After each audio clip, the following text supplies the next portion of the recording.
What is unified robotics? It's very similar to the traditional robotics clubs and teams that elementaries across the United States have. But the biggest piece of that is the value system of it. It's more about teaching respect and community and camaraderie, as well as being a STEM activity for all students.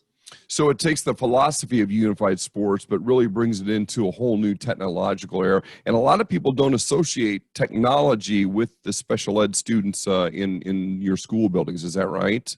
I think that's fair to say. I think some people think children with disabilities or students with disabilities aren't able to learn and gain knowledge, and that's absolutely false. Our students have that ability, and we want to give them these opportunities. And they have the desire to do it too. I mean, so Grant County, where is that in Indiana in proximity to Indianapolis? That's an easy question. If you would have asked me some geographical question, I would have had to defer to one of the gentlemen. But we're pretty much right in the middle of the state and about 60 miles to Indianapolis. Okay. And so the reason I asked that question is, how did this get started in Grant County, Indiana? You're not a huge population in Indiana. How did this revolutionary concept get started right there in Grant County? Well, there's more than corn in Grant County.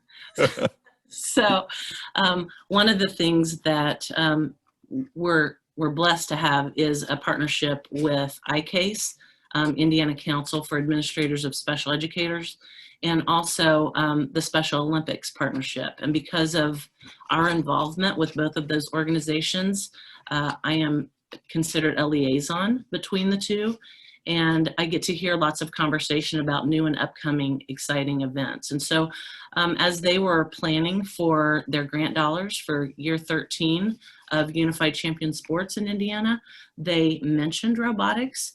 And most of the conversation was about high school robotics and teams.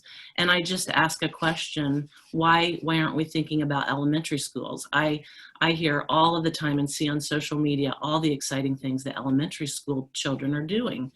And nobody could really answer that. And I said, why don't we pilot it? And why don't we pilot it in Grant County? Because we have 5 schools that their superintendents and their leadership teams work so collaboratively together, and we have a cooperative. So we could champion this, see how it works, make the mistakes, get the kinks out, and see what happens. So here we are. Great leaders ask questions. I like that. So you've got 5 school systems that are part of the Grant County Special Education Cooperative. Are all 5 school systems sending students to be a part of this? Who's participating? Yes. So all 5 are participating. So Eastbrook, Madison Grant, Mississinawa, Marion, and Oak Hill will all have one team. And tell me about the team. What comprises a team? Sure. And this was not determined by us. This was determined by the people that started it. And so in the state of Washington is where this originated from, at least in the United States.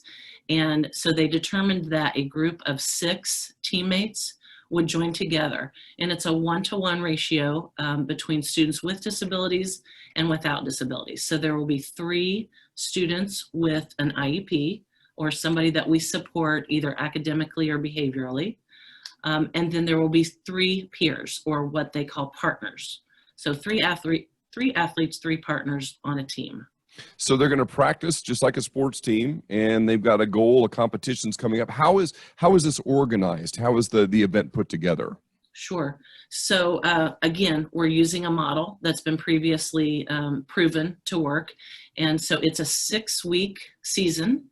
They will practice every week. So with a coach, their coaches have already been selected, and the players are already gathering, but they'll practice once a week, whether it be during the school day or after school, and they'll spend about an hour together working on scenarios, teaching about robotics. They're using Lego Mindstorm kits, and so that's what the technology that they'll be using looks like. And then after those 6 weeks, we'll have a competition, and will determine a winner. So there will be a championship, because I just from meeting with these people before we started recording, this is a competitive group of human beings. So there Yes. is a championship. There's a trophy involved with this. Yes, and let me tell you, I had a great conversation with our leader from Ivy Tech here in this area. Alex Husky has just told us yesterday that they will be sponsoring this event. They'll be providing the trophies, and we'll have individual medals for the champions. And he's very excited. STEM is a big part of what Ivy Tech does to support all of our local public schools with robotics. And so he jumped right on board when he heard about this. So we're very excited to have them sponsoring this year. That's very cool. Yeah. And where will the championship take place? When and where will that be? Yes. So our hope was that it could be at Ivy Tech.